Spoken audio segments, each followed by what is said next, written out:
Thank you very much for Ms. Vikra Domani's very comprehensive presentation and explanation. Thank you for audience still staying with us to the 2022 World IPF Guide to IP Creation, Exchange, and Ownership in University Industry Collaboration panel. After our esteemed colleagues, Professor Goda, Ms. Domani, they have done very interesting and very meaningful sharing. Now we come to our last speaker, our Honorable Dr. Lorenz Kaiser, who is going to talk about the successful university industry transfer, the Mei-Hsin free case. Dr. Lorenz Kaiser is a senior legal counsel at UK Aviation, and since 2019, he took this position till days.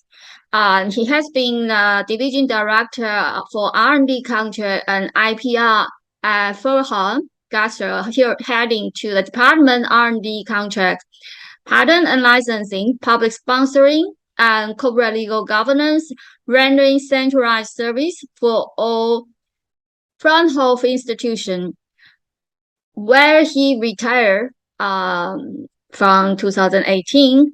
But during all his professional activities, he engaged in the development of models for research cooperation and contractual solutions, which include also the transfer of knowledge through spin-off from research facilities and universities.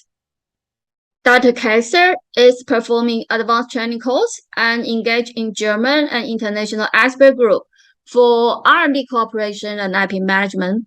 He is also the Director General for QIMIP, the Quality Initiative for the Management of IP, organized by German Institute of Invention. Before Professor Kaiser starts his very interesting presentation, I will give some brief introduction. The Bayh-Dole Act was launched 1980, so it allows the policymaker in developed country begin to focus on the law and regulations governing the exploration of IP created through the government-funded research.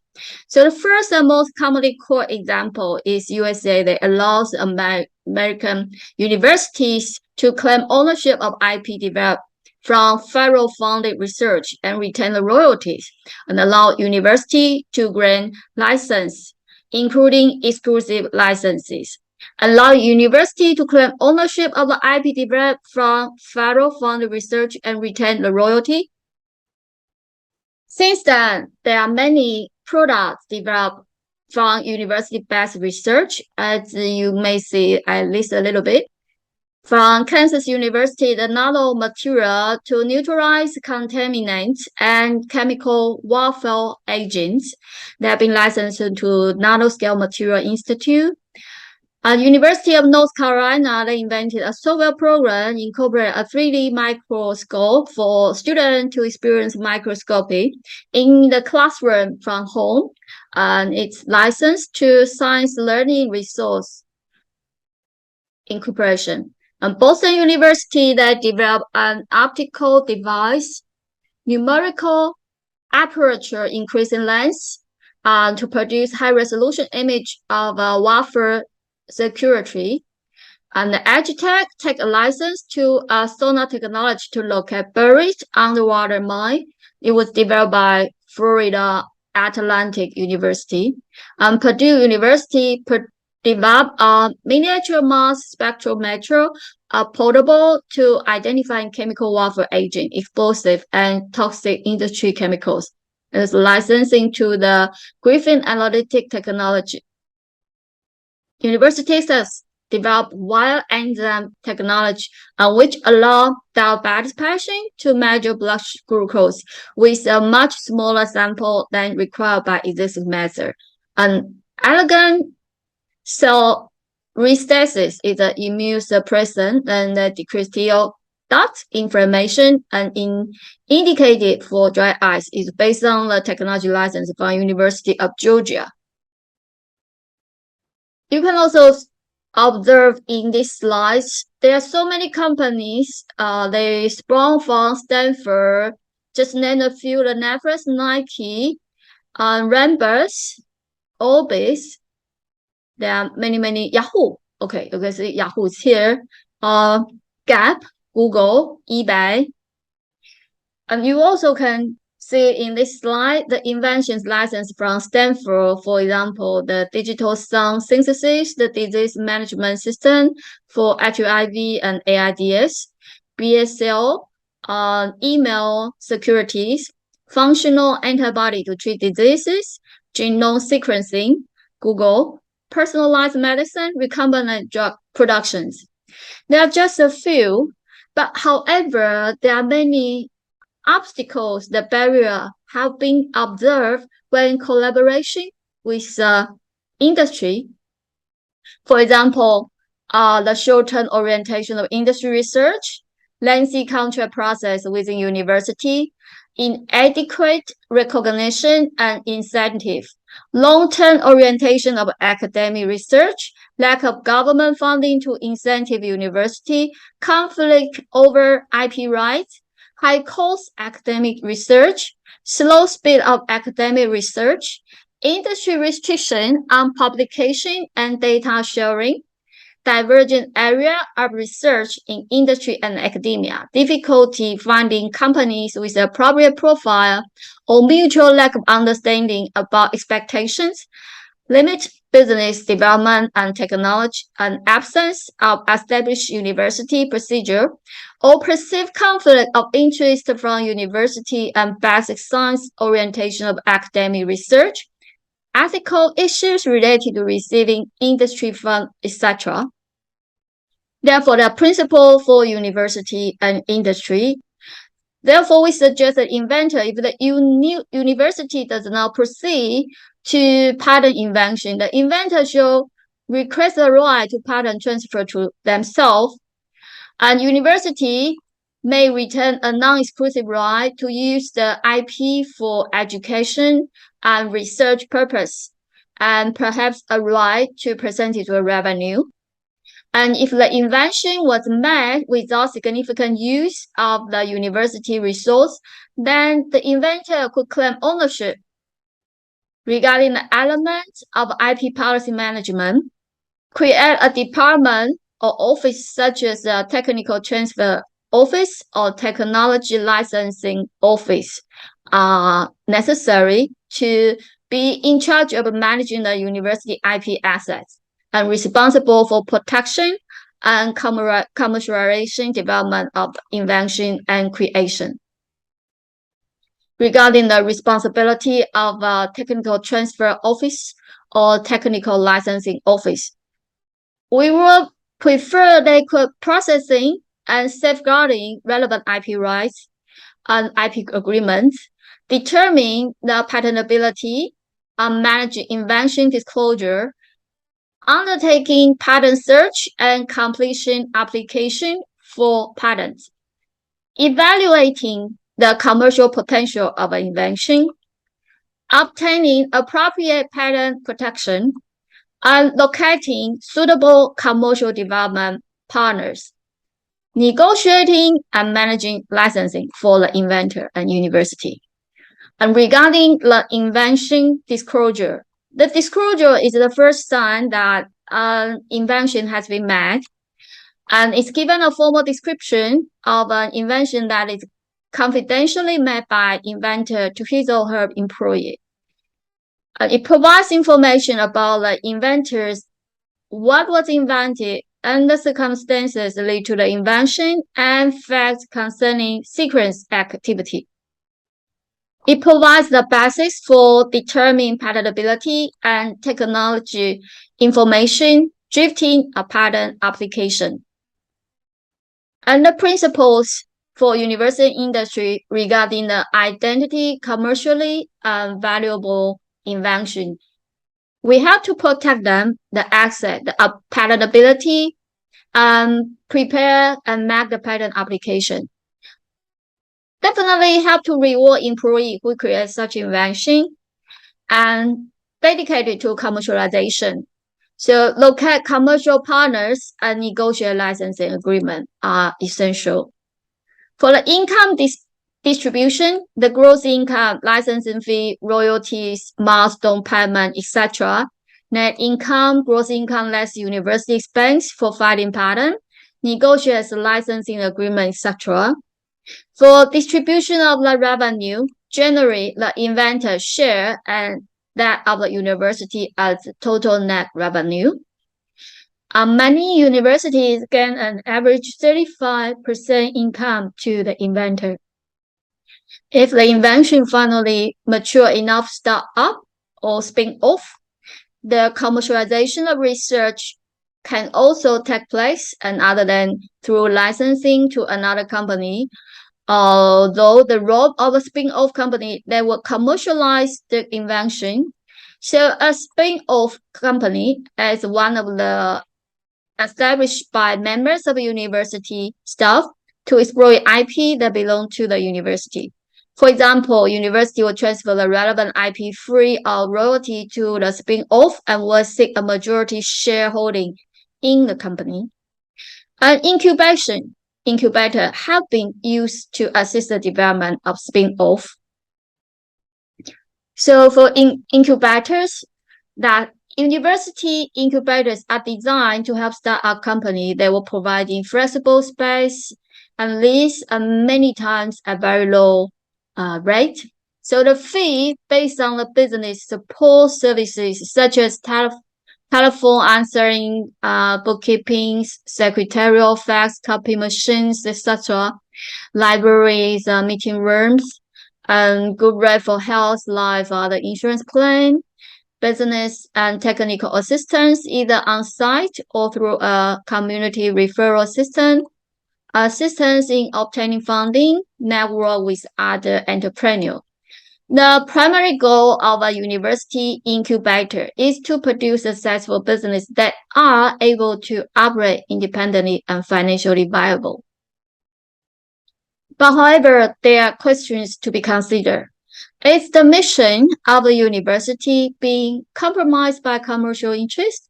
Should research result funding by taxpayer money be privatized, appropriated? So balance the fundamental role of university as place of learning and academia uncompromised by commercial interest with the need to put to good use socially useful result for the greater good of the community. Whether research result derived from the public fund, taxpayer money, should be commercialized or made freely available for community benefits. Another question is, if commercialization of public funding research is appropriate, then we have to ensure clarity of ownership of research result. We have to allow each of university and PL to develop their own internal policy along the above lines within the broader national goals. And governments could inject humanitarian public service licensing policy into the national goals. Now, the trends that major private research lab, they downsizing while smaller startups are increasing their research activities, and companies are funding more basic and applied research in university. Less corporate funding for the sake of public good, but tied directly to corporate goal. So we need more funding, however, less independency preserved, and the rise in the real-world research.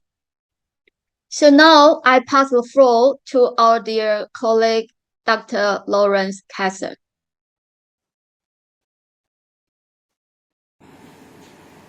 Thank you. Is the mic also working? Yes, thank you. Before I start my presentation, which I will concentrate by time reasons now very much, I want to give you my standpoint to all these things we heard already and to the transfer questions. You must know that I'm throughout a practitioner, and during my 35 years in Fraunhofer and still now, I have the experience that we have a lot of strategies and rules and contracts and everything of that, but we not have, and this is a worldwide phenomenon, are success cases. And therefore, I won't tell you what the percentage is of successful cases of funded projects in Germany. Maybe you are lucky in your country and it's different, but I don't suppose this. And my duty was to make the legal framework on the one side, but also I understood my duty to help the engineers out from the jungle of legal rules and contracts and strategies and everything, so they can do their own work and come to a technical success. That is what engineers are doing, and the people you are talking about. They are not interested in reading contracts. Therefore, the lawyers are there. That is clear, and I don't hesitate doing anything. But you must know that was so. I understood my role with this, and therefore, I will tell you, or I would like to tell you, a success story today, which is a real success story of MP3, how it developed, how long it took, about this 30 years, and what were the core elements. More time is not anymore, but this is, I think, interesting for you to hear. So, we go in 3 steps. 3 short remarks from the transfer functions, the MP3 case as such, and a look to the future, because Fraunhofer as research organization is very successful and very promising for the future. Please, next slide. Most of the research, or all of the research activities are either in the one or in the other sector. Okay. Sector, and many people think that it's decisive whether it comes out on the right side or on the left side. Please, next. It is not. It is not. These are only, no, not two. It is only the kind of, let's say, cooperation which leads to success. And it is not one, but it's all of them, which must be ideally mixed. MP3 used all of these cooperation forms. They had alliance clusters. They used the foundation money. They after had it was licensing and spin-off. Very successful. But this is an interesting categorization, but no rule. You cannot have any, let's say, analysis from that. Next, please. And experience from research organizations, I would say also from universities, is that it also depends of the source. Where is the I would not say patent, but where is the IP coming from? And this is my estimation of it, but not an estimation over the thumb. It is an estimation on my experience of 35 years. 70% about derived from basic research. And happily, MP3 was also a result of basic research. If you have cooperative research, on the rules that Heinz told you on this cooperation, there come out about 20% of successful IP of the company, and the funded research is the worst. Sorry to say this, but I often also, when I'm invited, tell the funding authorities, you are making good funding. Funding is necessary. Research doesn't work without funding, but you are often funding on the wrong stage. I'm coming to that soon. Now first, Fraunhofer, please. Fraunhofer has an ideal role between universities and application. The Fraunhofer professors are linked directly to the universities. They have a double role. They have a double function. They are university professors and heads of their institute, and so they can exchange the knowledge coming from the science idly. And in the transfer, bridging the gap, as it's written there, to the innovative products, they have it very easy because they have good contacts to industry, and they must maintain and they must bring 60% of the money for the institute by industrial means. And that is not so simple in this world. You may read this in detail if you are interested. Fraunhofer, this Fraunhofer model, so-called model, is originated after the Second World War by historical reasons. I have not the time now to tell you why. It's also an interesting story. but it has the most success of all research organization ever in Germany. We have now, not we, they have more than 25 employees, researchers, about 70,000 80,000, and a turnover of 2.5 billion, and 6,000 to 7,000 active patent families. I think these figures, they speak for themselves. Next, please. And for the inventions IP, which will become successful standard, this picture is typical. The base, many engineers or also research managers think that the investment in the basic research of the beginning leads to a direct success. This is not true. The way from the first basic idea you have in the lab to success is a long way. And the funding authorities, in my opinion, or the companies investing, make the same mistake that they see, oh, it is not that successful as we estimate, or let's stop it, or let's make it short. And that's wrong. There you have to invest more, and then you have maybe a chance to a standard. Go on, please. Here are some examples from Fraunhofer, because the research activities are also a question of fashion. It's not always research on the same field. This is more or less the success story in Fraunhofer. The MP3 had its breakthrough in '92. Video standard they had. Efficiency rate for solar cells, this was 209, very successful. Then came the light building of cars and the rubber from dandelion. We come back to that afterwards. And in fact, now it's energy and battery factory we are working on. And now to the case itself. What is MP3? It is a format.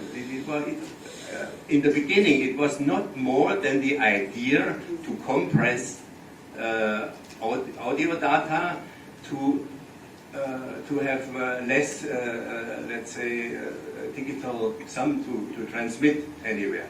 But in the meantime, it has become for this institute almost a cultural phenomenon, because it has really influenced the whole audio and video market. The idea was in the beginning of these researchers, and I came to Fraunhofer '83. They came to Fraunhofer '84 from a research group in Erlangen, and I said, yes, the internet is not from cassettes or not from discs. The internet, the music must come from the internet. There is a source without limitation. We only must find a way to compress this information and this music, and then to have that used in practical application.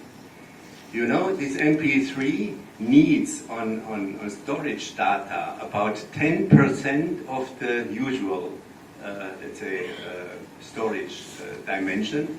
And on the first generation, they could already store between 200 and 200,000 minutes of music. That was at those times in the end of the 80s an unbelievable thing. They are crazy. I know we were at the authorities. They said, no.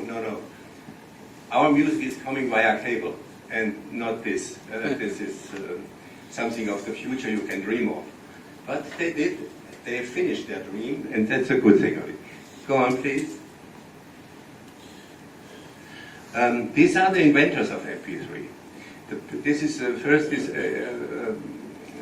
1987. The person with the headphone is the main inventor, Karl-Heinz Brandenburg. And 2015 and onwards, they had a lot of successes and awards whatsoever. This is the team, and they are still young.